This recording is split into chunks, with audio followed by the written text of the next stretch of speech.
Friends, मेरे YouTube channel पर आपका बहुत बहुत स्वागत है। तो इस वीडियो से हम शुरू करने जा रहे हैं आपका लूसेंट सीरीज, जो कि बहुत इंपॉर्टेंट होता है लूसेंट किसी भी एग्ज़ाम के लिए, स्टेट पीसीएस के लिए।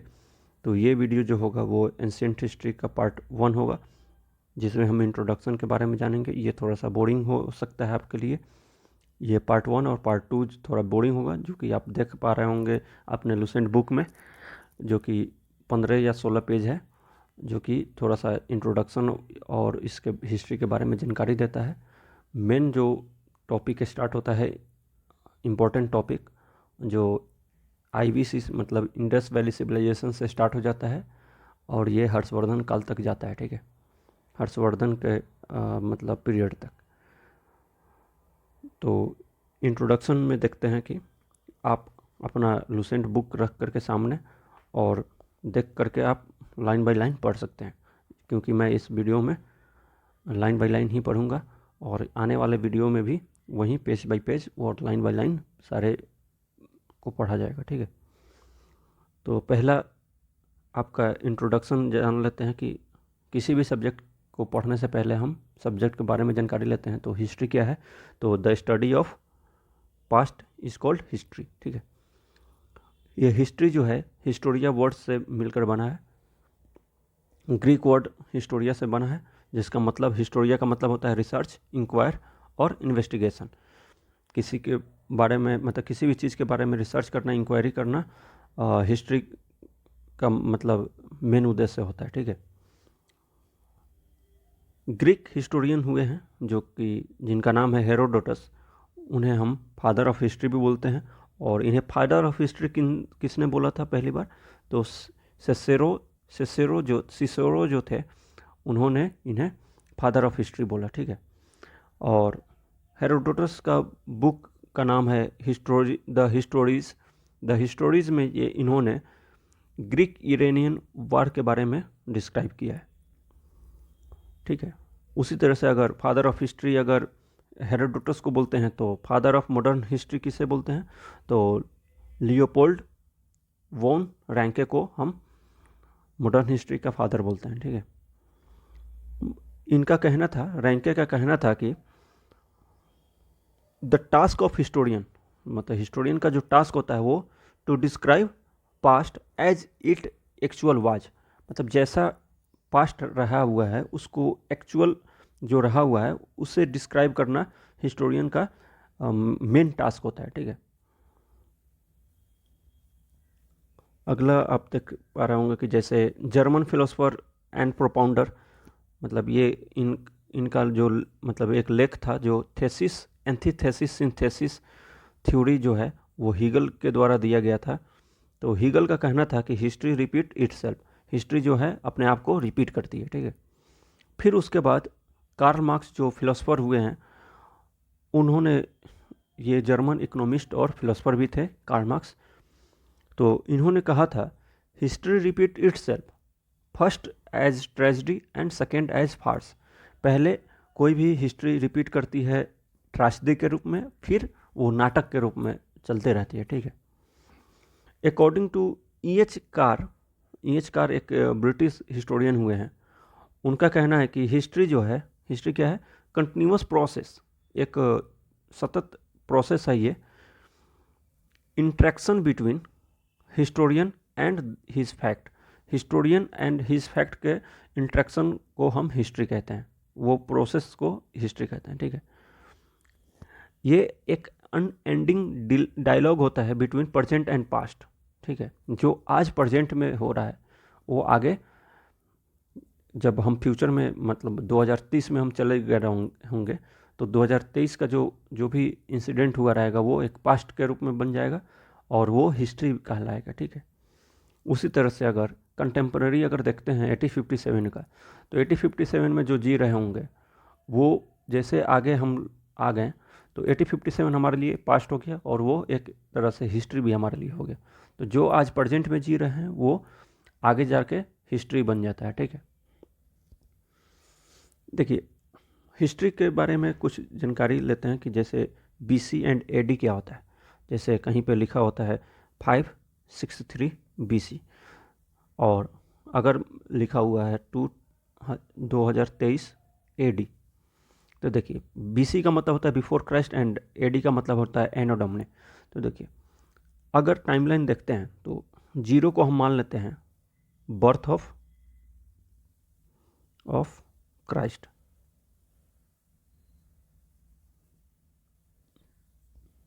जीसस क्राइस्ट का जो जन्म का साल है उसको हम 0 मान लेते हैं। उसी का मतलब एनो डोमिनी का ही मतलब होता है कि जब जीसस क्राइस्ट का जन्म हुआ था, ठीक है।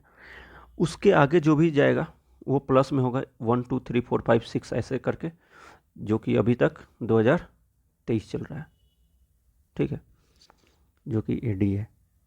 और उसी तरह से अगर BC कहें तो BC में क्या होता है कि वो उल्टा चलता है, क्योंकि जन्म तो यहाँ पे हुआ था, तो जन्म से कितना साल पहले, बिफोर क्राइस्ट का मतलब होता है जन्म से, मतलब बिफोर क्राइस्ट, क्राइस्ट से पहले। तो जैसे 563 BC जो है, 563 BC में क्या हुआ था कि गौतम बुद्ध का जन्म हुआ था और वो 483 BC में मर गए थे, ठीक है, उनकी मृत्यु हो गई थी। तो देखिए 563 अगर सही मायने में देखें तो 2023 के बाद 2030 आता है। अगर जैसे किसी का अगर जन्म हुआ है 1997 तो ये आगे तक चलता जाएगा। अगर 2023 में अगर वो जी रहा है तो इसका मतलब कि वो 26 ईयर का हो गया है, ठीक है। तो जो भी मृत्यु होगा ये आगे चल करके होगा, ठीक है, मतलब 2070 80 90 ऐसे करके होगा। लेकिन अगर BC में देखते हैं कि वो उल्टा होता है। जैसे 563 से नीचे की तरफ जब आएंगे, 563 से मतलब अगर अगर AD होता तो 563 के बाद मतलब 563 के बाद वो 5 लगभग 643 में इनकी मृत्यु होनी चाहिए थी, ठीक है। लेकिन वो AD होता तब। अगर हम BC जब भी लिखते हैं तो BC का मतलब होता है बिफोर क्राइस्ट। बिफोर क्राइस्ट को हम उल्टे की तरफ से जानते हैं, ठीक है, उल्टे की तरफ लिखते हैं कोई भी ईयर। तो बिफोर क्राइस्ट जैसे है कि उल्टा की तरफ जाते हैं। तो गौतम बुद्ध का जन्म 563 BC में हुआ था और वो 80 साल की उम्र में इनकी मृत्यु हो गई थी। तो उल्टा की तरफ लिखेंगे, मतलब 563 BC में से जब 80 साल नीचे की तरफ जाएंगे तो 483 BC में इनकी मृत्यु हो गई थी। उसी तरह से अगर अलेक्जेंडर का देखते हैं कि उनका जन्म हुआ था 356 BC में और वो 33 साल के बाद उनकी मृत्यु हो गई थी। तो 323 BC में उनकी मृत्यु हो गई थी। तो BC का मतलब वो उल्टा की तरफ उसको गिनती करेंगे और AD का मतलब वो आगे की तरफ गिनती करेंगे, जैसे हम लोग काउंटिंग करते हैं, ठीक है। एनो डोमिनी का मतलब मैंने बताया ही था कि एनो डोमिनी का मतलब होता है, एक लैटिन फ्रेज है जो कि जिसका मतलब होता है in the year of Lord Jesus Christ, ठीक है। ये beginning with the birth of Jesus Christ से शुरुआत होता है AD एनो डोमिनी का, ठीक है। जैसे कि अगर यहाँ पे जैसे देखते हैं कि 30 AD, 30 AD में इन्हें क्रूसिफाइड मतलब क्रॉस पे चढ़ा दिया गया था, मतलब जीसस क्राइस्ट को। तो ये 30 साल के बाद 30 साल की उम्र में इनको क्रॉस पे क्रूसिफाइड कर दिया गया था, ठीक है। उसी तरह से अगर देखते हैं कि हज़रत मोहम्मद का जन्म जो हुआ था 570 AD में और इनकी मृत्यु 632 AD में हो गया था। मतलब ये AD का मतलब आगे की तरफ जा रहे हैं कि नहीं, ठीक है। उसी तरह से आपका 62 के एज में इनकी मृत्यु हो गई थी तो आगे की तरफ जोड़ रहे हैं। वहीं BC का मतलब पीछे की तरफ जाते हैं, ठीक है। जैसे कनिष्क का रूल जो होता वो स्टार्ट हुआ था 78 AD में। तो ये क्वेश्चन पूछ देता है कभी कभी कि कनिष्क का जो कब मतलब राजवाहन हुआ था, कब उनको मतलब वो राजा बने थे, तो 78 AD में।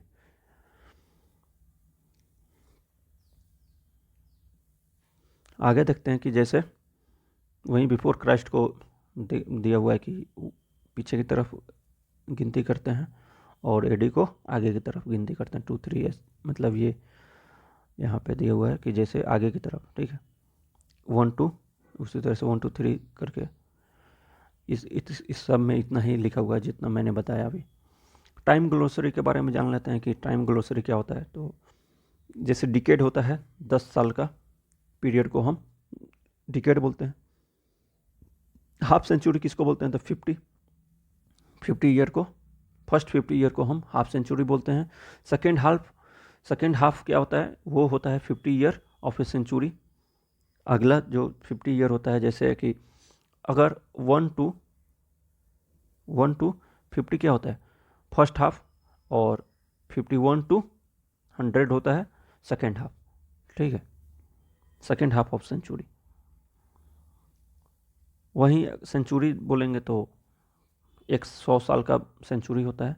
मिलेनियम होता है 1000 साल का।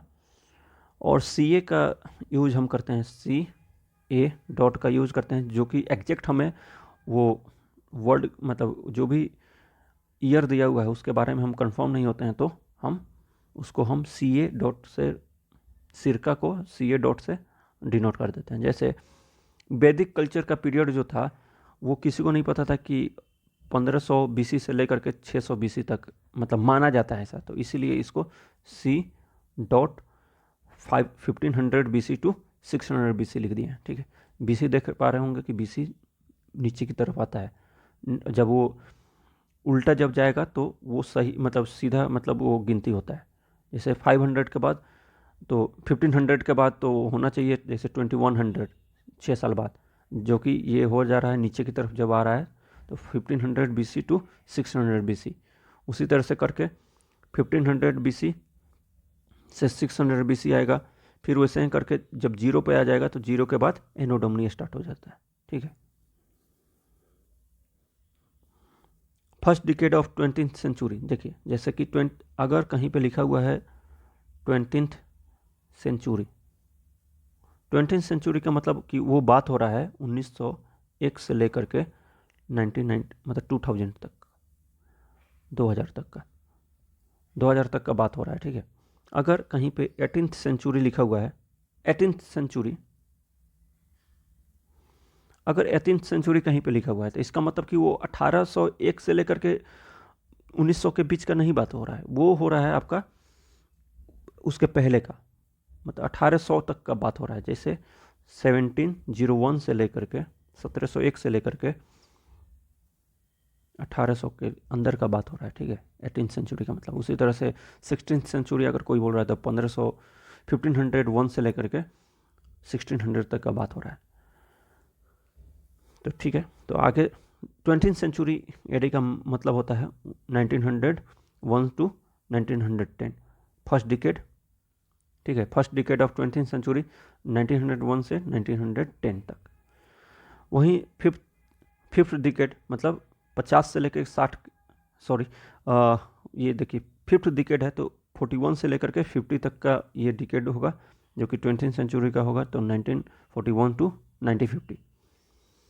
उसी तरह से लास्ट डिकेड बोलेगा तो last decade of 20th century का मतलब 1991 टू 2000 का बात होगा, ठीक है।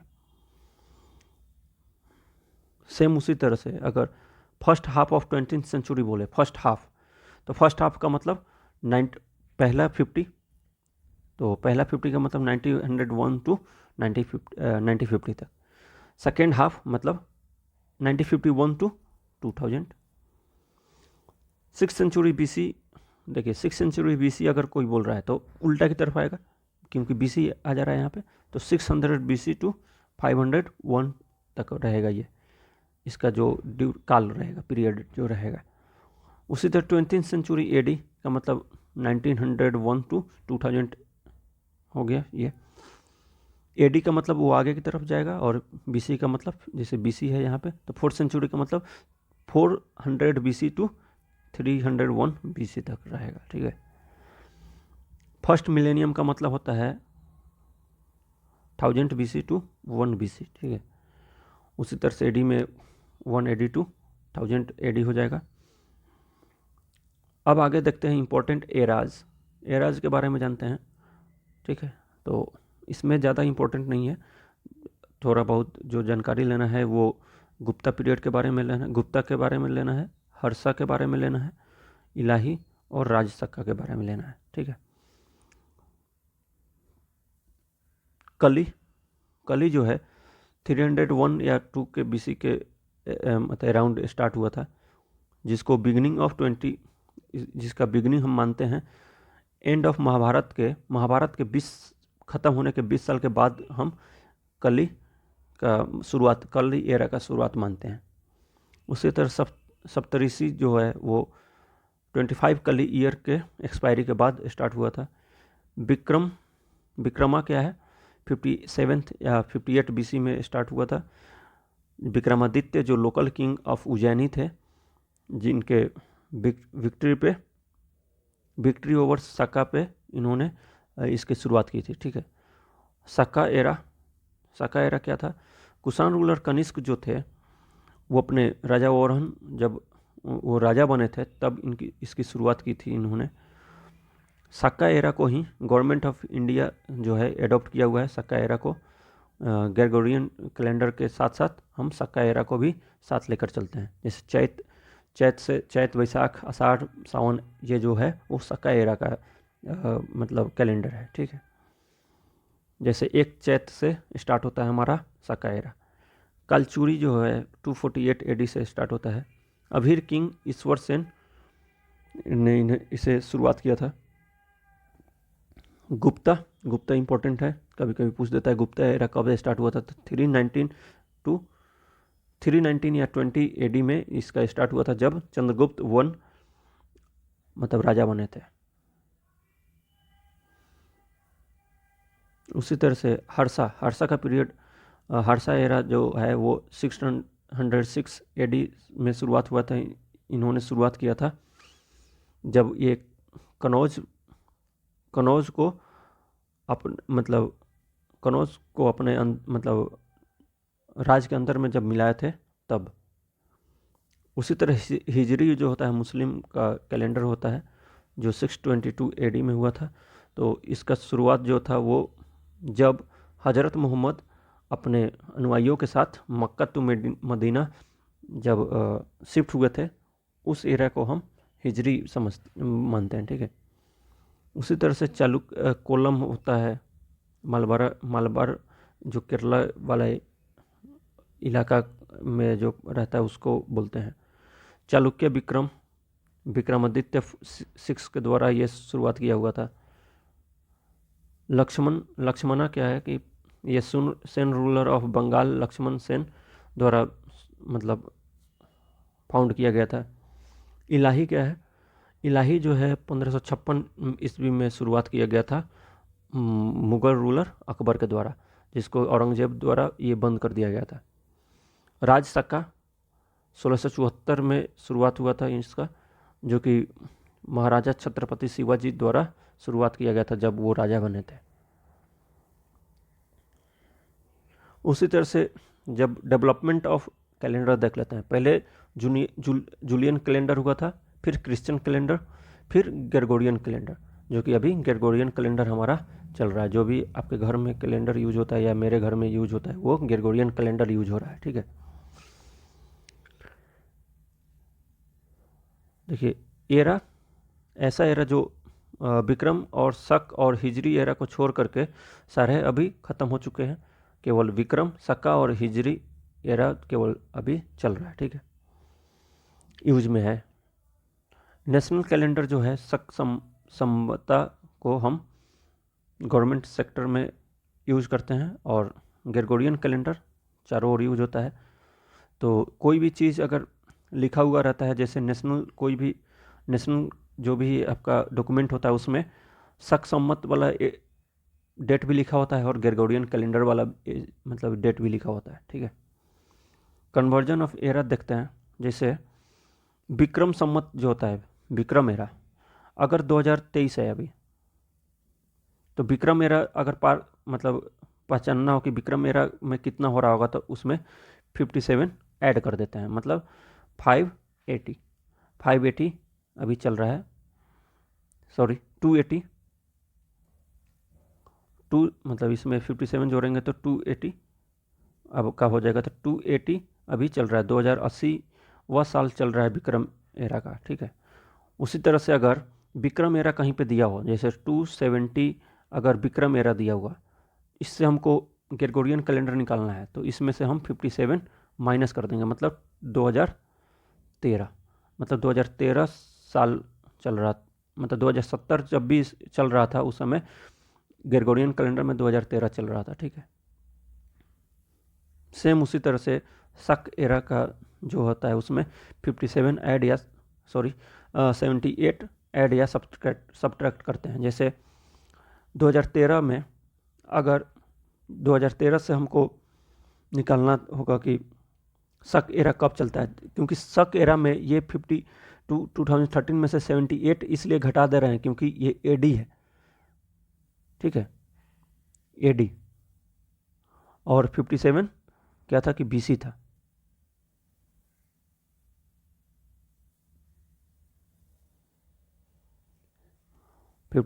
बीसी था, इसलिए उसको उल्टा कर रहे थे, ठीक है। ये इतना जानकारी वाली चीज़ नहीं है। बाकी आगे देखते हैं पीरियड के बारे में। तो पीरियड जो होता है 2 पार्ट में बांटा जाता है हिस्ट्री को। वो उनका मानना था कि प्री हिस्टोरिक होता है और आपका हिस्टोरिक होता है। प्री हिस्टोरिक होता है जब हम रिटन एविडेंस जो जहाँ तक नहीं पाया जाता है उसको हम प्री हिस्टोरिक में रखते हैं, जिसके अगर रिटन एविडेंस जहाँ से पाया जाता है उसके बाद वाला एरा मतलब पीरियड को हम हिस्टोरिक पीरियड जानते हैं, ठीक है।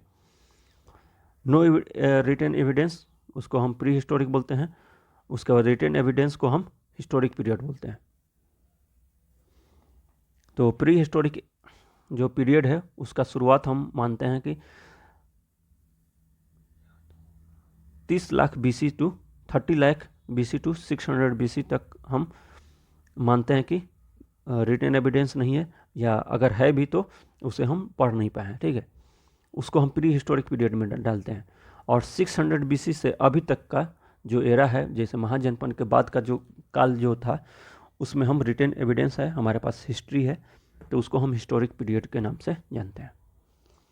और ट्राइपरटाइट जो डिवीजन होता है उसमें हम 3 भाग में बांटते हैं हिस्ट्री को, जैसे प्री हिस्टोरिक, प्रोटो हिस्टोरी और हिस्टोरिक। प्री हिस्टोरिक मतलब कि जिसमें एविडेंस नहीं है लिखने का, लिखा हुआ नहीं है हमारे पास। प्रोटो हिस्टोरिक में है कि लिखा हुआ है लेकिन हम उसे नहीं पढ़ पाए। और हिस्टोरिक होता है कि जिसमें हम रिटन एविडेंस भी है और उसे पढ़ भी पाएँ, ठीक है। तो प्री हिस्टोरिक जो स्टार्ट होता है 30 लाख बीसी टू 2500 बीसी, ठीक है। उसके बाद 2500 बीसी टू 600 बीसी हम आईवीसी मतलब इंडस वैली सिविलाइजेशन एंड वैदिक काल को मानते हैं। ये प्रोटो हिस्टोरिक पीरियड में आता है। आईवीसी का जो भी हमें एविडेंस मिला है, रिटन एविडेंस, उसको हम अभी तक डिसाइफर नहीं कर पाए हैं।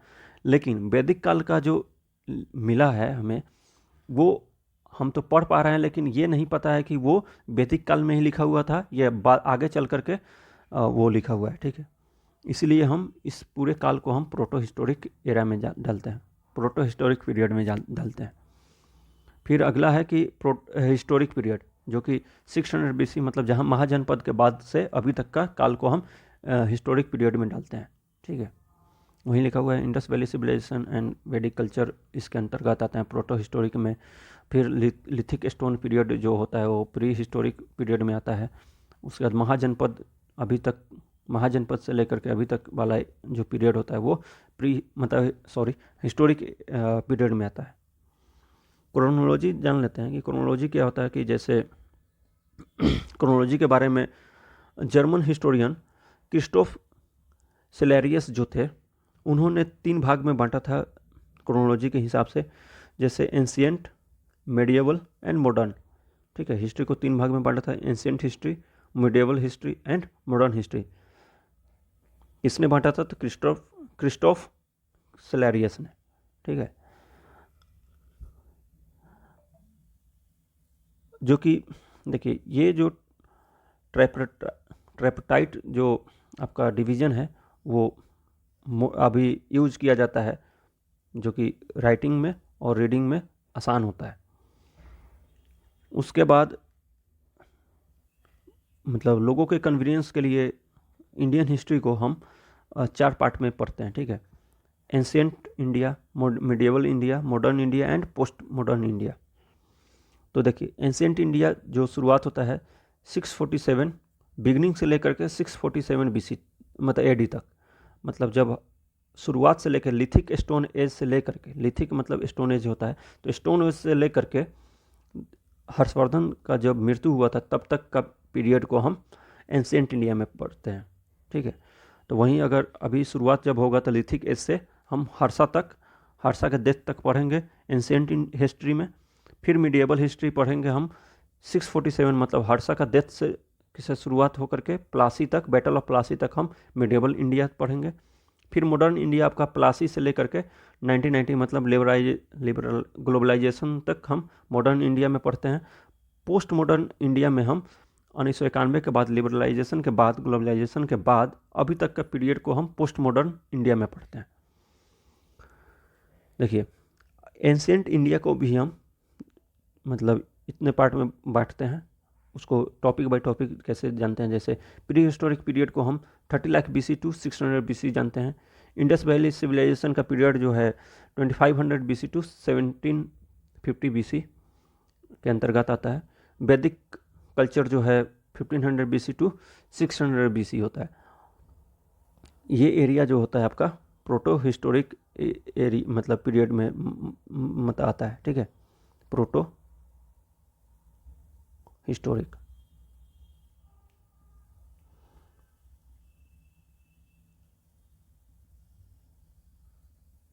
वैदिक एंड इंडस वैली सिविलाइजेशन, इसके बाद का जो काल है उसको हिस्टोरिक में डालते हैं, और ये वाला जो काल है प्री हिस्टोरिक में डालते हैं, ठीक है। तो देखिए महाजनपद काल जो है 600 BC टू 32 BC में आता है।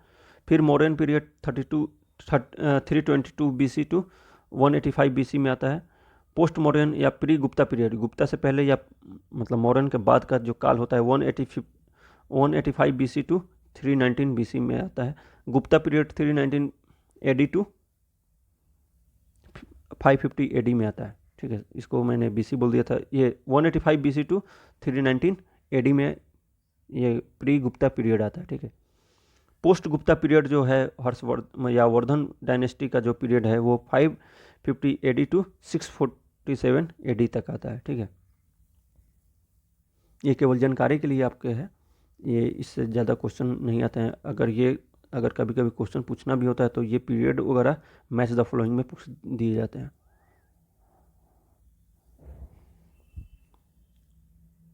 देखिए on the basis of tools के जो औजार मिले हैं उस हिसाब से हम प्री हिस्टोरिक पीरियड को हम तीन सब पार्ट में बांट सकते हैं। जैसे लिथिक स्टोन का जहाँ पे हमको औजार मिला है उसे स्टोन पीरियड बोलते हैं। जहाँ पे कॉपर का औजार मिला है उससे हम कॉपर पीरियड बोलते हैं। और उसके बाद आयरन पीरियड जो है आयरन का औजार मिला है।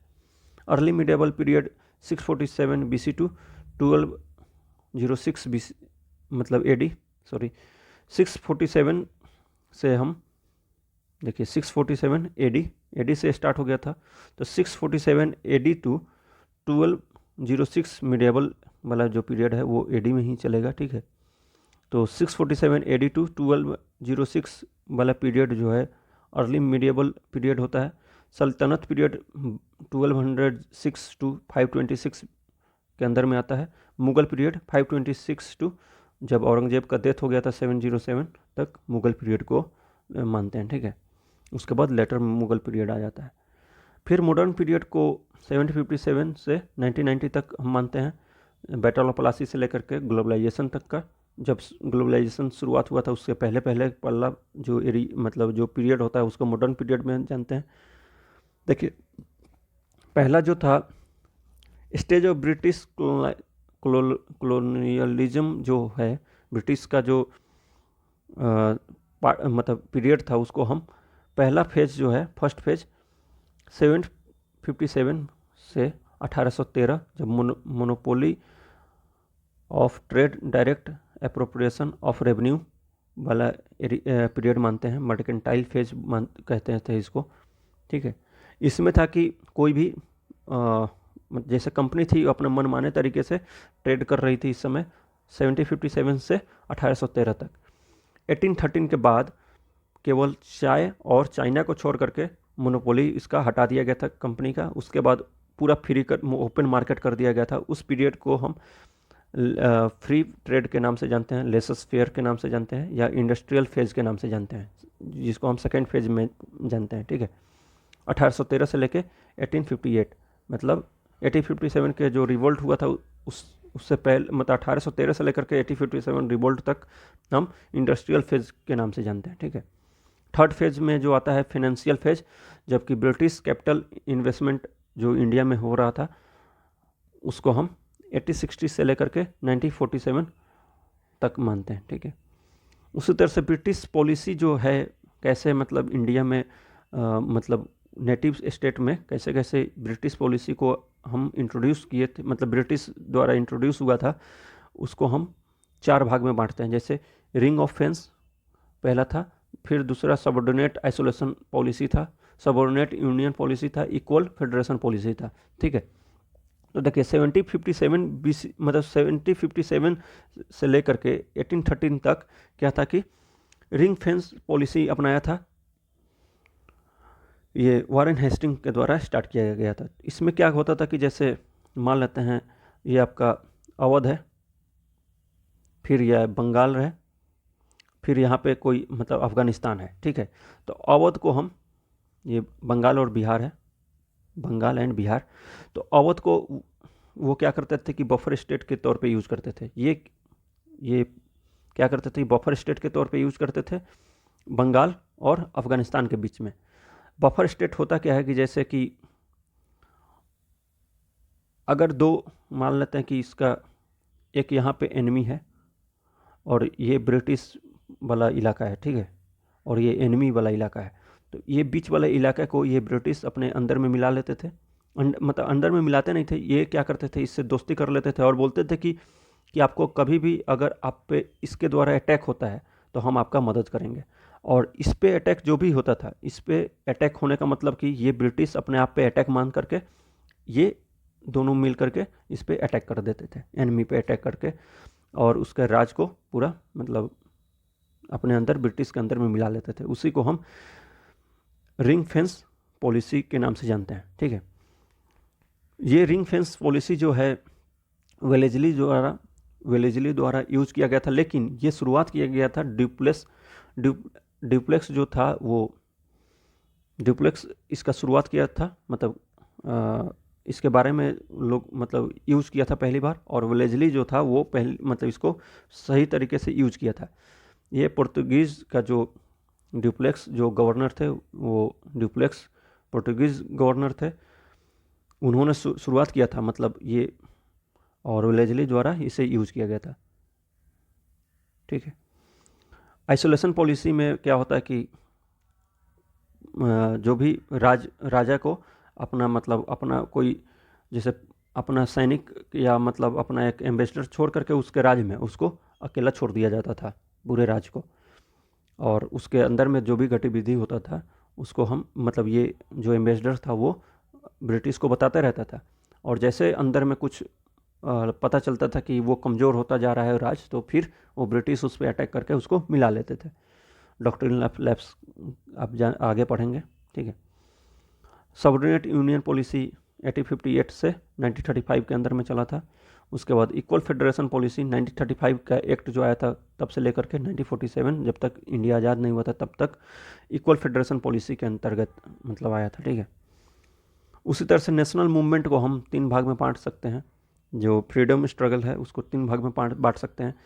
जैसे हमारा नेशनल मूवमेंट जो है वो स्टार्ट हुआ था कांग्रेस के स्टार्ट होने के बाद। ठीक है, तो 1885 में हमारा कांग्रेस का मतलब शुरुआत होता है, कांग्रेस इस्टेब्लिश होता है, INC। तो उस समय से लेकर के 1905 स्वदेशी मूवमेंट तक वाला फेज को मॉडरेट फेज मानते हैं। ठीक है, 1905 से 1917 तक हम एक्सट्रीमिस्ट फेज मानते हैं, और 1917 से लेकर के जब गांधी जी एंटर होते हैं नेशनल मूवमेंट में, तब से लेकर के 1947 जब तक इंडिया आज़ाद नहीं होता है तब तक के मतलब पीरियड को हम गांधीयन एरा के नाम से जानते हैं, वो थर्ड फेज में आता है। ठीक है, ये सब जानकारी था आपका। अब मेन मायने में एंशिएंट इंडिया स्टार्ट होता है जो कि हिस्टोरिकल सोर्स पहले जानकारी हम लेंगे। फिर आर्कियोलॉजिकल एविडेंस के बारे में, आर्कियोलॉजिकल सोर्सेज जो है उसके बारे में जानकारी लेंगे। तो इसमें हिस्टोरिकल सोर्सेज के बारे में जानते हैं। तो sources that gives information about events of past time, ऐसा सोर्स जो इंफॉर्मेशन देता है इवेंट्स ऑफ पास्ट टाइम के बारे में, उसे हम हिस्टोरिकल सोर्सेज मानते हैं। ठीक है, 2 टाइप्स के हिस्टोरिकल सोर्सेज होते हैं, literary source and archaeological source.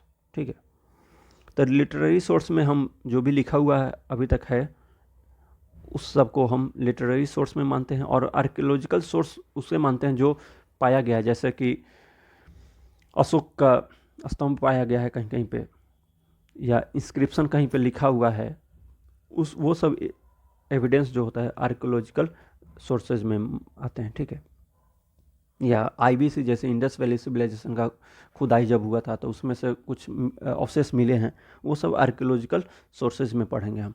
ठीक है, देखिए आर्कियोलॉजिकल सोर्स जो होता है उसको हम वो ज़्यादा मतलब बिलीव्ड और मोर रिलायबल होता है। ठीक है, क्योंकि इसको हम चेंज नहीं कर सकते। लेकिन क्या होता है कि लिटरेरी सोर्स जो होता है, जो लिखा हुआ सोर्स है, वो तोड़ मरोड़ के भी पेश किया जा सकता है। जैसे कि अगर कोई राजा अपने अपने बारे में बायोग्राफी अगर लिखवाता है तो स्वाभाविक है कि वो जो लिखने वाला जो होगा राइटर, वो अपने राजा के बारे में बढ़ा चढ़ा करके लिखेगा, क्योंकि वो कभी भी उसके अगेंस्ट में नहीं जा सकता है। और कोई भी कोई भी अगर कहानी हो उसको तोड़ मरोड़ के भी लिखा जा सकता है। ठीक है, लेकिन आर्कियोलॉजिकल जो भी सोर्सेज होते हैं, आर्कियोलॉजिकल सोर्स जो है वो सेम टू सेम दिखेगा। जैसे आईबीसी जो है इंडस वैली सिविलाइजेशन, उसको हम मानते हैं कि बहुत विकसित शहर हुआ करता था एंशिएंट इंडिया का। तो उसमें वैसा वैसा एविडेंस पाया गया है जो कि ये बताता है कि ये जो था वो मॉडर्न सिटीज टाइप का था वो एंशिएंट इंडिया में। ठीक है, जैसे कि उसमें नाला बनाया हुआ था, उसका उसका जो ग्रिड सिस्टम जो था, जो कि आज यूज़ किया जाता है हमारा बस्ती बसाने में, कोई भी शहर बसाने में ग्रिड सिस्टम का यूज़ किया जाता है। तो ये सब जो एविडेंस को हम झुटला नहीं सकते हैं, जो कि आर्कियोलॉजिकल एविडेंस है। ठीक है, तो आर्कियोलॉजिकल सोर्स को हम मोर इम्पोर्टेंट सोर्स मानते हैं एंशिएंट इंडिया को जानकारी के लिए। ठीक है, लिटरेरी सोर्स में क्या क्या आता है, तो लिटरेरी सोर्स में आता है, उसको 2 कैटेगरी में बांटते हैं, इंडिजीनियस और फॉरेन। जो जो इंडिया में मतलब ये सब लिटरेरी सोर्स जो है जो इंडिया में है वो इंडिजीनियस के अंदर आता है, जो यहीं के लोग लिखे होंगे। और फॉरेन सोर्स जो इंडिया के बारे में फॉरेन लोग लिखे होंगे उसको हम फॉरेन लिटरेरी सोर्स के अंदर में पढ़ेंगे। ठीक है, इंडिजीनियस सोर्स को भी 2 पार्ट में बांट सकते हैं, रिलीजियस एंड सेकुलर। रिलीजियस वो होता है जैसे कि कोई धर्म जो बुक होता है, धार्मिक बुक, उसके अंदर से अगर कोई सोर्स मतलब कोई हिस्ट्री के बारे में जानकारी मिलता है उसको हम रिलीजियस सोर्स मानते हैं। ठीक है, और सेकुलर सोर्स मानते हैं जो कि कोई भी धर्म से रिलेटेड ना हो। जैसे आपका है कि हिंदू टेक्स्ट कोई भी हो, जैसे वैदिक हो गया, पुराण हो गया, ये सब, या बुद्धिस्ट टेक्स्ट जो है वो जैसे अभिधम पिटक, त्रिपिटक जो है वो सब है, 12 अंगा जो जैन टेक्स्ट में आता है, ये सब से जो जानकारी मिलेगा वो रिलीजियस एविडेंस मानेंगे। ठीक है, और सेकुलर टेक्स्ट में आता है historical text, semi historical text, biographical text. कोई भी अपने बारे में, राजा के बारे में कोई मतलब बायोग्राफी लिखा है, वो सब सेकुलर टेक्स्ट में आएगा, क्योंकि उसमें धर्म के बारे में जानकारी नहीं रहेगा। और हिंदू टेक्स्ट, बुद्धिस्ट टेक्स्ट जो है वो जैन टेक्स्ट है, ये सब आपका कोई ना कोई धर्म उस पर हावी रहेगा। तो वो धार्मिक ग्रंथ से जो हिस्ट्री हम प्राप्त करते हैं उससे हम रिलीजियस टेक्स्ट के अंतर्गत आता है। ठीक है, और सेकुलर टेक्स्ट के अंदर आता है हिस्टोरिकल टेक्स्ट, जो भी हिस्ट्री कोई भी अगर हिस्टोरियन है वो हिस्ट्री लिख रहा है वो हिस्टोरिकल टेक्स्ट के अंदर में आएगा, ठीक है। पहला है हिंदू टेक्स्ट। हिंदू टेक्स्ट के अंदर में आता है श्रुति, स्मृति टेक्स्ट इसके अंदर में आता है, ठीक है। श्रुति टेक्स्ट के अंदर में आता है संहिताज और वेदाज, ब्राह्मण्स, अरण्यकाज, उपनिषद, ये सब श्रुति में आता है। स्मृति टेक्स्ट में क्या क्या आता है तो वेदांग और सूत्र आता है। स्मृति आता है एपिक, जैसे एपिक किसको बोलते हैं, रामायण और महाभारत को या पुराण को, ये सब स्मृति टेक्स्ट आता है। श्रुति मतलब सुन करके जो ट्रांसफ़र किया जाता था, कोई भी टेक्स्ट को पहले लिखने का विधि नहीं था तो केवल सुन करके दूसरे को सुना करके ये आगे चलता जाता था, ठीक है। स्मृति में याद रख करके ये सब किया जाता था। देयर आर 4 संहिताज और वेदाज, 4 तरह के संहिता या वेद होते हैं अभी, जो कि ऋग्वेद, यजुर्वेद, सामवेद एंड अथर्ववेद, जिसमें से अथर्ववेद और ऋग्वेद को इम्पोर्टेंट माना जाता है। इसके बारे में हम वैदिक पीरियड में जानेंगे और डिटेल में।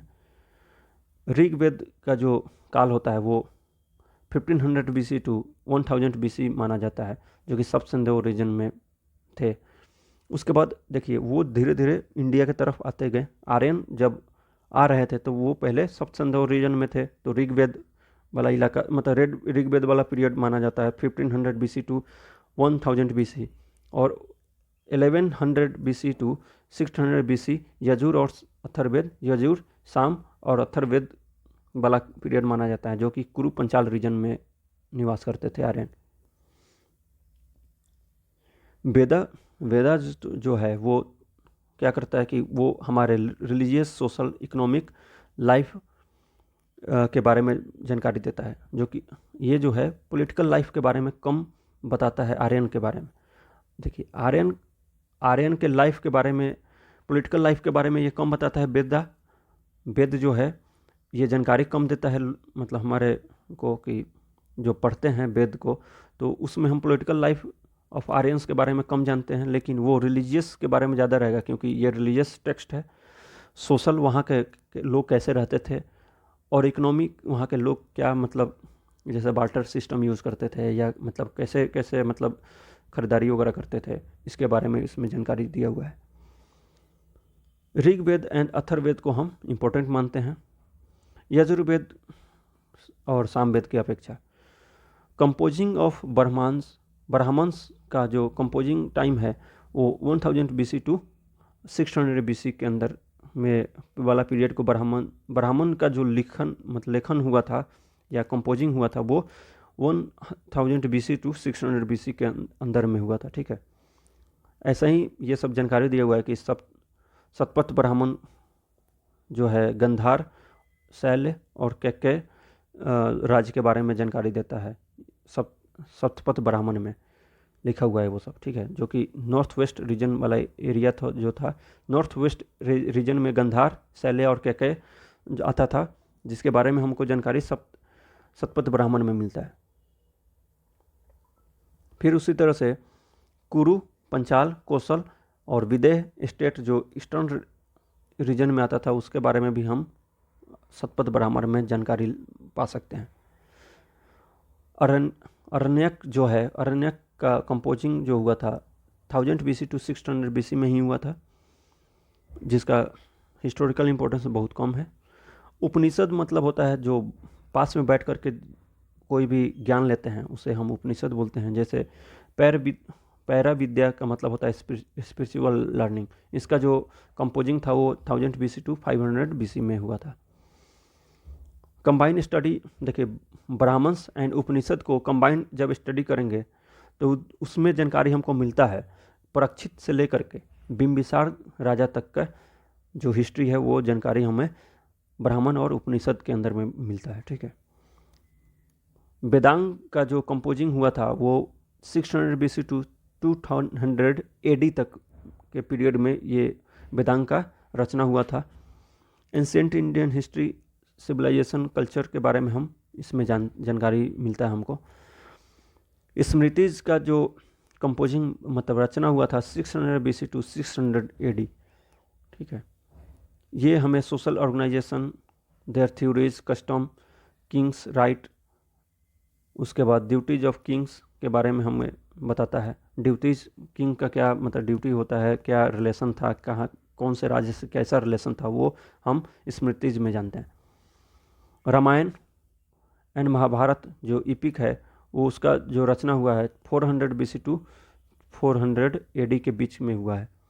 रामायण जो है वाल्मीकि द्वारा रचित है। देखिए रामायण में ही हमें ओरिजिन एंड डेवलपमेंट ऑफ जनपद, जनपद का ओरिजिन और विकास के बारे में जानकारी मिलता है।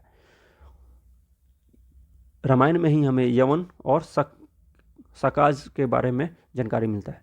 महाभारत जो कि वेद व्यास द्वारा रचित है उसमें हम जो कि ये जो महाभारत जो का युद्ध हुआ था वो 950 BC में हुआ था, ठीक है, कौरव एंड पांडव के बीच में।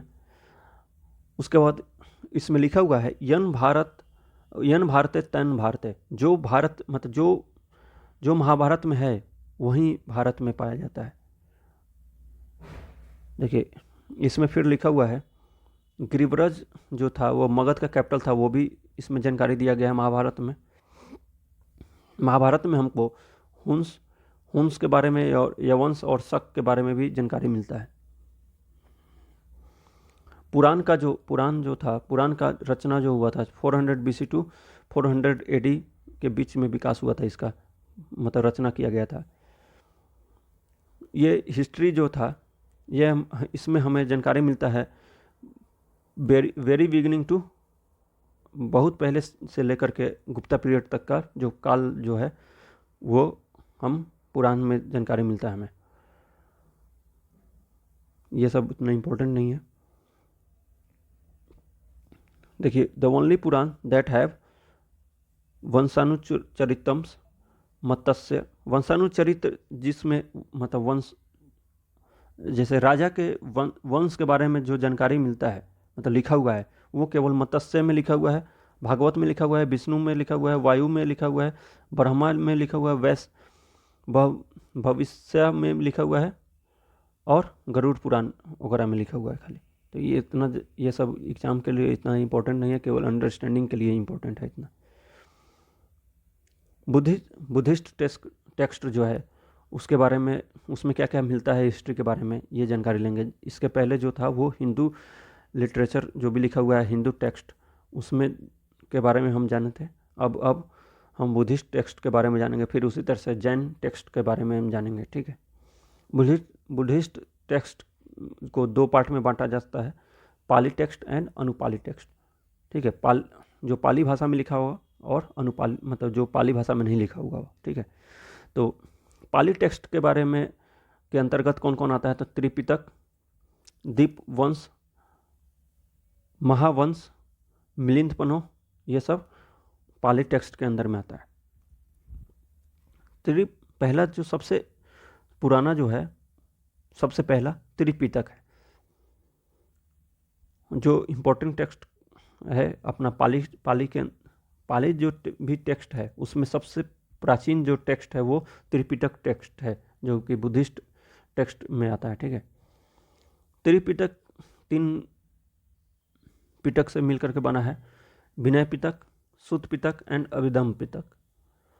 विनय पिटक में आता है, विनय पिटक एंड सुत पिटक जो था वो कंपाइल्ड किया गया था कब, फर्स्ट बुद्धिस्ट काउंसिल के समय, फर्स्ट बुद्धिस्ट काउंसिल के समय जो कि 483 BC में। इसके बारे में हम बुद्धिस्ट वाले चैप्टर में अच्छे से पढ़ेंगे।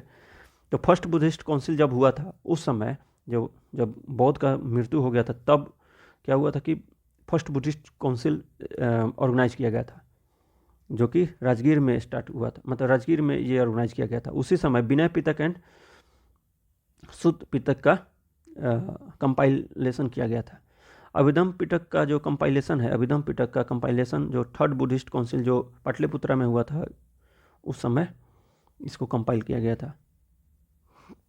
सिंपल सी बात है कि ये सोशल एंड रिलीजियस हिस्ट्री पर, हमारा इंडिया के हिस्ट्री पे लाइट डालेगा, मतलब प्रकाश डालता है। विनय पिटक में हम डिसिप्लिनरी रूल एंड रेगुलेशन, मतलब मोनेस्टिक लाइफ जीने के लिए क्या रूल एंड रेगुलेशन, नियम कानून जो होता है वो विनय पिटक में होता है। जैसे विनय, या विनय, नियम, नियम भी नियम, इसमें नियम कानून, विनय में नियम कानून पढ़ते हैं। वैसे ही सुत्त पिटक जो है वो largest and most important text है। सुत्त पिटक पूरे मतलब जितने भी पिटक है, सुत्त पिटक, अभिधम पिटक एंड विनय पिटक, इसमें सुत्त पिटक जो है, सुत्त पिटक लार्जेस्ट है। देखिए, जिसके अंतर्गत में आता है अवंथा सुत्ता दीघ निकाय। देखिए, अवंथा सुत्ता ऑफ दीघ निकाय ऑफ सुत्ता, देखिए सुत्त पिटक के अंदर में आता है दीघ निकाय, दीघ निकाय के अंदर में आता है, उसी के अंदर में पढ़ा जाता है अवंथा अम्बथा सुत्ता। उसमें हमें डिस्क्रिप्शन मिलता है किस चीज़ के बारे में, तो क्षत्रिय ब्लड फॉर ब्लड प्योरिटी के बारे में जानकारी मिलता है। अगुंतर निकाय के बारे में देखिए, ये क्वेश्चन पूछा हुआ है, 16 महाजनपद का जो लिस्ट है वो कहाँ मिलता है, तो अगुंतर निकाय में मिलता है। अगुंतर निकाय कहाँ पे था, तो देखिए ये सुत्त पिटक के अंदर में खुद का निकाय था, खुद का निकाय के अंदर में, सॉरी, ये सुत्त पिटक में अगुंतर निकाय जो है, अगुंतर निकाय के अंदर में हमें 16 महाजनपद के बारे में मिलता है। वैसा ही प्रीवियस बर्थ मतलब ये जातक कथा जो है वो हमें मिलता है कहाँ, सुत्त पिटक के अंदर में खुदा का निकाय जो है पार्ट, उसके अंदर में हम जातक कहानी पढ़ते हैं, जो कि गौतम बुद्ध के पुराने जो बर्थ हुए थे, प्रीवियस बर्थ, उसके बारे में जो कहानी है 449 फोक टेल्स जो कहानी है वो जातक कहानी, जो कि खुदक निकाय में मिलता है। ठीक है, तो अगर कभी कभी क्वेश्चन पूछ देता है कि जातक कहानियाँ कहाँ पे मतलब मिलता है, खुदक निकाय या सुत्त पिटक, आपको आंसर में मतलब ऑप्शन में दिया होगा, तो खुदक निकाय अगर दिया होगा तो खुदक निकाय में जातक कहानियाँ मिलता है या सुत्त पिटक में मिलता है।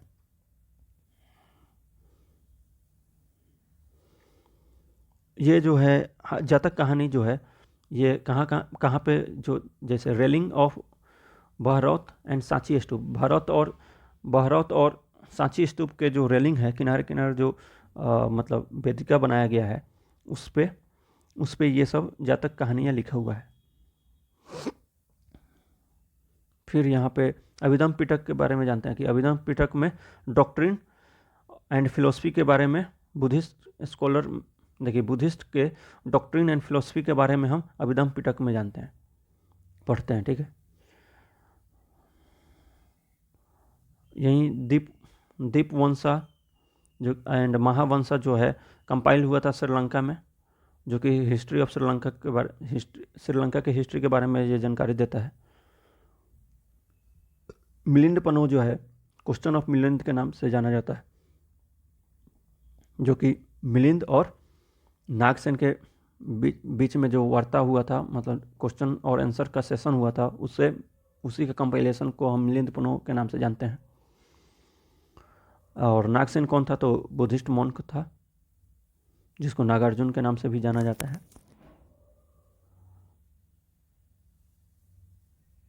देखते हैं अनुपाली टेक्स्ट।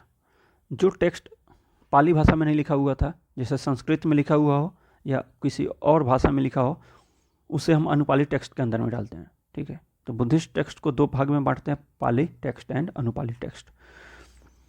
तो अनुपाली टेक्स्ट के बारे में जानकारी लेते हैं कि अनुपाली टेक्स्ट के अंदर में कौन कौन सा आता है। तो दिव्य वदन, आर्य मंजूश्री, मुल्क मुकल्पा, ललित विस्तार, ये सब टेक्स्ट जो है अनुपाली टेक्स्ट के अंदर में आता है। दिव्य वदन में क्या है कि दिव्य वदन में स्टोरी का जानकारी मिलता है, जो लेटर मॉडर्न के राजा के बारे में मिलता है, सुंग किंग के बारे में, जो पुष्यमित्र सुंग थे उनके बारे में जानकारी मिलता है, और लाइफ ऑफ गौतम बुद्ध के जीवन के बारे में जानकारी मिलता है।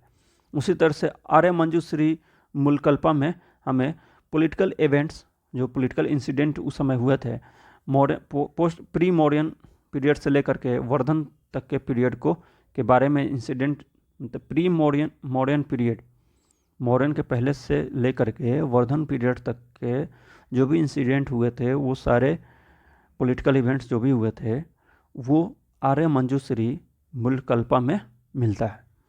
ललित विस्तार में हमें क्या जानकारी मिलता है। ललित विस्तार में हमें acts of Gautam Buddha with religious and social condition of that time, उस समय के बुद्ध के समय के रिलीजियस एंड सोशल कंडीशन की जानकारी मिलते हैं हमें ललित विस्तार के अंदर में।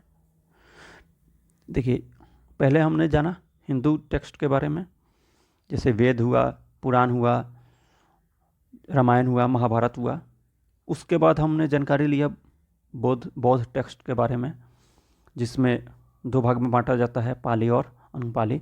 पाली में जो पाली भाषा में लिखा गया था, जैसे त्रिपिटक, सुत्त पिटक, मतलब त्रिपिटक के अंदर में आता है सुत्त पिटक, विनय पिटक एंड अभिधम पिटक, ये सब जो था वो पाली भाषा में लिखा हुआ था, इसलिए पाली टेक्स्ट के अंदर में आता है। अनुपाली टेक्स्ट मतलब जो संस्कृत या दूसरे भाषा में लिखा हो, जिसके अंदर में ललित विस्तार, उसके बाद दिव्य वदन, ये सब आता है।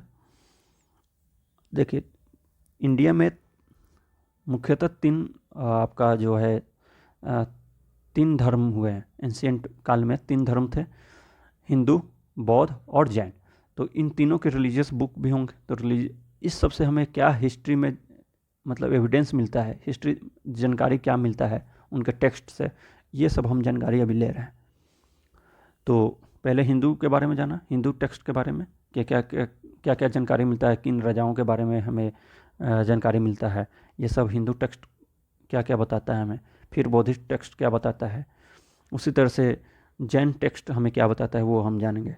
जैन टेक्स्ट जो है religious and social condition of that time, देखिए कोई भी रिलीजियस बुक जो है वो आपको रिलीजियस एंड सोशल कंडीशन उस समय के कंटेम्प्रेरी समय के बारे में हमें जानकारी देता है, ठीक है।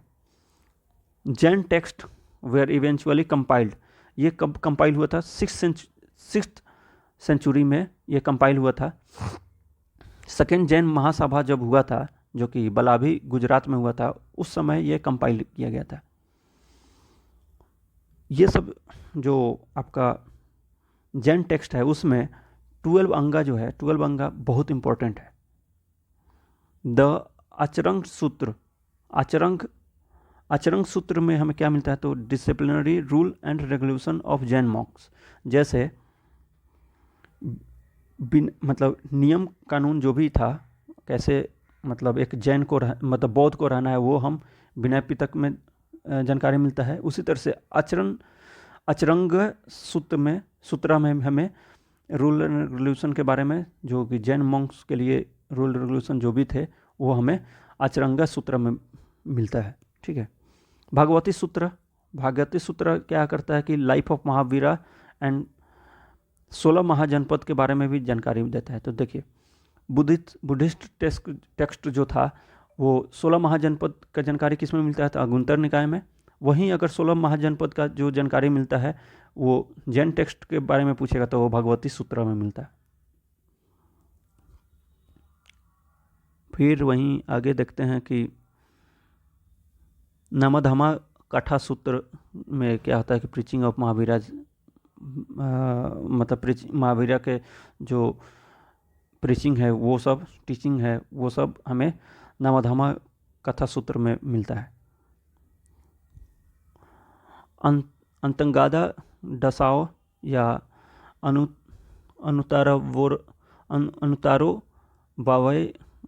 बावय दासो, ये सब कंटेन करता है life stories of famous Jain monk, जो भी जैन मॉन्क हुए तीर्थंकर, जैसे ऋषभ देव थे, ये सब का जानकारी जो हमें इस वाले अंतगादा दशाओं में मिलता है, ठीक है।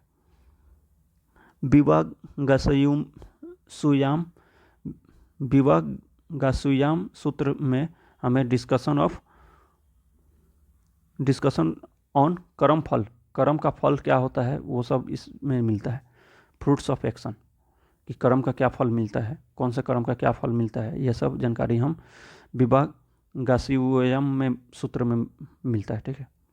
भद्रबाहु चरित जो है, यही भद्रबाहु चरित्र जो थे जिन्होंने चंद्रगुप्त मौर्य को संलेखना विधि के द्वारा इनको अंतिम सांस दिलवाया था, मतलब इनको संलेखना विधि सिखाया था, और वो श्रवण बेलगोला में चंद्रगुप्त मौर्य जा करके इन्हीं की अगुवाई में जाकर के संलेखना विधि से अपना देह का त्याग किया था चंद्रगुप्त मौर्य। तो वही भद्रबाहु, इसी सब कहानी मिलता है भद्रबाहु चरित्र में। Jain Acharya Hemchandra, most important place among Jain text. ठीक है, तो आचार्य हेमचंद्र का जो टेक्स्ट मतलब के द्वारा जो लिखा हुआ है प्रशिष्टता पर्व जो है वो जैन आचार्य हेमचंद्र द्वारा लिखा गया था। ये इम्पोर्टेंट टेक्स्ट जैन टेक्स्ट का में जैन टेक्स्ट जो है उसमें सबसे इम्पोर्टेंट टेक्स्ट जो है वो प्रशिष्टता पर्व जो कि हेमचंद्र द्वारा लिखा गया है वो टेक्स्ट है। अब ये सब रिलीजियस टेक्स्ट था। अब हिस्टोरिकल टेक्स्ट के अंदर में जानते हैं। हिस्टोरिकल टेक्स्ट में आ जाता है जैसे कौटिल्य का अर्थशास्त्र हुआ, उसी तरह से जो भी हिस्टोरियन अपने अपने बुक लिखे होंगे हिस्ट्री पे या ज्योग्राफी पे, ये सब हम हिस्टोरिकल टेक्स्ट के अंदर में जानते हैं। तो देखिए एंशिएंट हिस्ट्री के बारे में जानकारी हमें हिस्टोरिकल टेक्स्ट से मिल सकता है या रिलीजियस टेक्स्ट के बारे मतलब के सहारे हमको मिल सकता है। तो रिलीजियस टेक्स्ट के बारे में हमने जाना हिंदू टेक्स्ट और बुद्धिस्ट टेक्स्ट और आपका जैन टेक्स्ट। अब हिस्टोरिकल टेक्स्ट के बारे में पढ़ते हैं। देखिए हिस्टोरिकल टेक्स्ट में हमें कौटिल्य का जो अर्थशास्त्र है जो कि 4th सेंचुरी BC में कंपाइल किया गया था, ये केवल हमें डिटेल इंफॉर्मेशन नहीं देता है एडमिनिस्ट्रेशन का, ये हमें आइडिया भी देता है उस समय के social and religious life of the people. देखिए कौटिल्य का जो अर्थशास्त्र है वो एडमिनिस्ट्रेशन पे आधारित बुक है। तो ये बता रहा है कि केवल अर्थशास्त्र जो है एडमिनिस्ट्रेशन के बारे में ही नहीं बताता है, ये उस समय के जो चंद्रगुप्त मौर्य के समय के काल के रिलीजियस एंड सोशल लाइफ कैसा था वहाँ के लोगों का, उसके बारे में भी जानकारी देता है। ये कंपेरेबल होता है। मतलब देखिए कौटिल्य का जो अर्थशास्त्र था उसका कंपेरिजन हमें करते हैं किस चीज़ से, एरिस्टोटल के पॉलिटिक्स से। एरिस्टोटल के द्वारा जो पॉलिटिक्स लिखा हुआ था उससे भी इसका कंपेरिजन होता है, और मैकियावेली के प्रिंस से भी किया जाता है। मैकियावेली जो प्रिंस बुक लिखा था उससे इसका कंपेरिजन किया जाता है। कमंदका नीतिसार, देखिए कमंदका का नीतिसार बुक जो कमंदका द्वारा लिखा गया था वो हमें लाइट देता है, मतलब वो प्रकाश डालता है किस चीज़ पर, गुप्ता पीरियड के काल में क्या क्या हुआ था उसके बारे में, हिस्ट्री के बारे में हमें जानकारी देता है जो नीतिसार है जो कि लिखा गया था कमंदका के द्वारा। उसी तरह से शुक्रा के द्वारा जो शुक्रन नीतिसार जो लिखा हुआ है, शुक्र नीतिसार जो शुक्र द्वारा लिखा गया है वो हमें मोनार्की ऑफ दैट टाइम, उस समय के मोनार्क राजा के सब के बारे में बताता था। सोमदेव सूरी जो थे इन्होंने बुक लिखा था नीतिसार नीति व्याख्यामृता, ये बुक लिखा हुआ था सोमदेव सूरी ने। ये इंफॉर्मेशन देता है उस समय के राजा के बारे में। तो ये सब हिस्टोरिकल टेक्स्ट के अंतर्गत आता है। उसी तरह से आपका रजत रंगनी जो कलहन के द्वारा लिखा गया था, तो रजत रंगनी में हमें क्या लिखा हुआ है, राजा के पूरा मतलब डिटेल्स लिखा हुआ है जो कि जो कश्मीर के हिस्ट्री के बारे में हमें जानकारी मिलता है। तो कभी क्वेश्चन पूछ देता है कि कश्मीर के हिस्ट्री के बारे में हमें कहाँ से जानकारी मिलता है, तो रजत रंगनी जो कि कलहन के द्वारा लिखा गया था। उसी तरह से हिस्ट्री ऑफ कश्मीर वहीं बता रहा है कि हिस्ट्री ऑफ कश्मीर रजत रंगनी में मिलता है। बाकी ये सब इम्पोर्टेंट नहीं है उतना। मोस्ट रिमार्केबल टेक्स्ट जो है वो क्रॉनिकल ऑफ सिंध, चचनामा। देखिए चचनामा जो है जिसमें हम सिंध के हिस्ट्री के बारे में जानते हैं। सिंध के हिस्ट्री अगर जानना हो तो चचनामा में सब लिखा हुआ है, जो कि काजी इस्माइल या मतलब मोहम्मद, देखिए काजी इस्माइल जो था उस समय मोहम्मद बिन कासिम के द्वारा जो अपॉइंट किया गया था लिखने के लिए हिस्ट्री को, उन्होंने काजी इस्माइल ने चचनामा का मतलब राइटिंग किया था।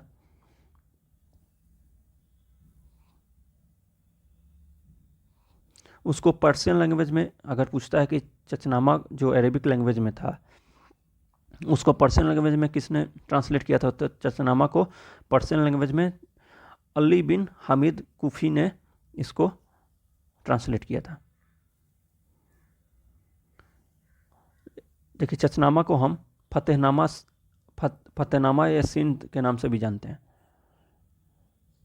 जिसमें फतेहनामा ए सिंध मतलब चचनामा में हमें क्या चीज़ जानकारी मिलता है, तो मोहम्मद बिन कासिम का सिंध पर जो आक्रमण किया था मोहम्मद बिन कासिम, उसके बारे में हम चचनामा में जानकारी ले सकते हैं।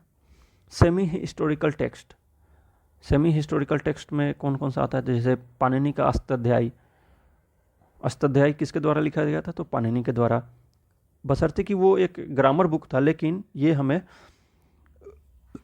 मौर्यन पीरियड और उससे पहले के जो राजा हुए हैं उनके बारे में, राज का हिस्ट्री के बारे में हमें पाणिनि के अष्टाध्यायी में मिलता है। गार्गी संहिता, गार्गी अगर कभी पूछता है, देखिए ये सब बुक है, इस सब का बुक और ऑथर में भी क्वेश्चन पूछ सकता है, या मैच द फॉलोइंग जो बुक एंड ऑथर का उसमें आता है, उसमें भी इसका आपका पूछ सकता है क्वेश्चन। जैसे अष्टाध्यायी दे देगा कि किसके द्वारा रचित है, तो पाणिनि के द्वारा। गार्गी संहिता गार्गी के द्वारा लिखा गया है। देखिए गार्गी संहिता क्या है, ज्योतिष टेक्स्ट है। इसमें हमें ग्रीक एंड सिथियंस के इन्वेजन के बारे में भी हमें जानकारी मिलता है गार्गी संहिता में। पतंजलि का महाभाष्य किसके द्वारा लिखा गया है, तो वो हमें पतंजलि के द्वारा लिखा गया है, जो कि कमेंट्री है पाणिनि के अष्टाध्यायी पर ही। टीका जो कहता है, कमेंट्री का मतलब टीका होता है, तो पाणिनि का जो अष्टाध्यायी है उसी पर टीका लिखा है इन्होंने पतंजलि महाभाष्य में जो पतंजलि द्वारा लिखा गया है वो क्या है कि commentary book on Panini Ashtadhyayi है। Ample historical material regarding that time, ये भी उस समय के हिस्टोरिकल जानकारी देता है जो महाभाष्य है पतंजलि के। कालिदास के जो है मालविका अग्निमित्रम कालिदास द्वारा रचित है, वो भी एक प्ले मतलब एक कहानी मतलब एक ड्रामा था, जो कि सुंग डायनेस्टी के कंडीशन के बारे में बताता है, रॉयल डायनेस्टीज के बारे में बताता है, इंटीरियर लाइफ वगैरह के बारे में बताता है। सुंग डायनेस्टी के समय के अंदरूनी जो कहानी था, अंदरूनी लाइफ कैसे चल रहा था, राजा कैसे जीते थे, उनके प्रेम कहानी वगैरह के बारे में हमें जानकारी मिलता है मालविका अग्निमित्रम में, जो कि कालिदास द्वारा लिखा गया था। विशाखदत्त जो मुद्र राक्षस जो बुक है वो विशाखदत्त द्वारा लिखा गया है। इसमें हम चंद्रगुप्त मौर्य के बारे में जानकारी लेते हैं कि चंद्रगुप्त मौर्य कैसे कैसे राजा बने, इस सब के बारे में जानकारी मिलता है। तो ये सब इंपॉर्टेंट है, ये सब बुक एंड ऑथर में भी आपको क्वेश्चन पूछ सकता है। जैसे अष्टाध्यायी किसके द्वारा लिखा हुआ है, तो पाणिनि। गार्गी संहिता गार्गी के द्वारा लिखा है। महाभाष्य पतंजलि के द्वारा लिखा गया है। मालविका अग्निमित्रम किसके कालिदास के द्वारा लिखा गया है। उसके बाद मुद्र राक्षस विशाखदत्त के द्वारा लिखा गया है। बायोग्राफिकल टेक्स्ट, जो कि बायोग्राफी लिखा हो गया होगा अपने किसी भी राजा वगैरह के जीवनी के बारे में लिखा हो गया, उसमें से भी हमको जानकारी मिलता है हिस्ट्री के बारे में। जैसे बाणभट्ट द्वारा हर्षचरित जो बाणभट्ट के द्वारा लिखा गया है, ये भी आपको बुक एंड ऑथर में पूछ सकता है कि हर्षचरित किसके द्वारा लिखा गया है, तो बाणभट्ट के द्वारा लिखा गया है। इसमें हम हर्षवर्धन के काल के जो हिस्ट्री है उसके बारे में हमें जानकारी मिलता है। तो यह जो है बाणभट्ट का जो हर्षचरित है, हर्षचरित संस्कृत लैंग्वेज में लिखा गया था। ये इसमें 8 चैप्टर हैं, जिसमें से 3 चैप्टर जो है, 3 चैप्टर ऑटोबायोग्राफी ऑफ बाणभट्ट के खुद के बारे में बायोग्राफी लिखा हुआ है 3 चैप्टर में। और अगला जो 5 चैप्टर है, 5 चैप्टर वो हर्षवर्धन के लाइफ स्टोरी के बारे में लिखा हुआ है। ठीक है, तो हर्षचरित का 8 चैप्टर है टोटल। 3 चैप्टर बाणभट्ट की कहानी मतलब पूरे जीवनी के बारे में लिखा हुआ है। फिर बाद में history of life story of Harshvardhan के बारे में 5 चैप्टर में लिखा हुआ है। वाकपतिराज गौदवाहो जो बुक है गौरवाहो बुक जो है वाकपति राज के द्वारा लिखा गया है। उसमें हमें डिस्क्रिप्शन मिलता है विक्ट्री ऑफ यशोधर्मन। यशोधर्मन कैसे मतलब जीतते हैं कनौज को, उसके बारे में हमें जानकारी मिलता है। पद्मगुप्त, परिमल्स, ये सब इतना जानकारी मतलब ये सब इतना हिस्ट्री में इम्पोर्टेंट नहीं रखता है, तो इसको आप चाहें तो एक बार रीडिंग डाल सकते हैं।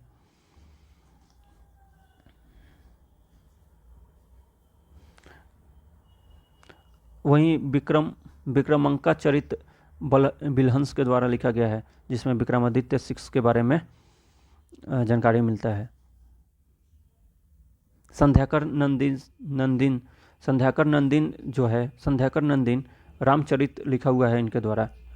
अब इसका बुक एंड ऑथर में भी क्वेश्चन पूछ सकता है कि रामचरित किसके द्वारा लिखा गया था। संध्याकर नंदीन के द्वारा लिखा गया है, जिसको जो अपने आप को वाल्मीकि भी बोलते थे। ठीक है, तो रामायण जैसे वाल्मीकि द्वारा लिखा गया है, उसी तरह से रामचरित उन्हीं के द्वारा लिखा गया है। हेमचंद्र संस्कृत और प्राकृतिक टेक्स्ट कुमारपाला चरित जो है वो हेमचंद्र के द्वारा लिखा गया है। इसमें हमें कुमारपाल के बारे में जानकारी मिलता है। The Chalukya Solanki ruler of Alwar, ये सब इतना जानकारी वाला चीज़ नहीं है। जय सिंह सूरी द्वारा लिखा गया कुमारपाला भूपला चरित, ये सब बुक एंड ऑथर में केवल पूछ सकता है, तो एक बार आप जानकारी रख सकते हैं इसको। आनंद भट्ट के द्वारा बलाल चरित लिखा हुआ है। चंद्रबरदाई जो पृथ्वीराज रसोल लिखा हुआ था, जो कि कोर्ट पोएट था। चंद्रबरदाई जो था कोर्ट पोएट था और दोस्त भी था पृथ्वीराज का। पृथ्वीराज जो चौहान जो थे थर्ड, जो कि पृथ्वीराज थर्ड थे, उन्हीं को पृथ्वीराज चौहान के नाम से जाना जाता था। तो चंद्रबरदाई जो है वो पृथ्वीराज रसों में पृथ्वीराज के बारे में सारा जानकारी दिया है। फिर जयंक का पृथ्वीराज विजय जो बुक है, उसमें भी पृथ्वीराज चौहान के बारे में सारा जानकारी मिलता है हमें। जयचंद का जो हमीर काव्य है, उसमें भी हमें चौहान रूलर वगैरह के बारे में जानकारी मिलता है।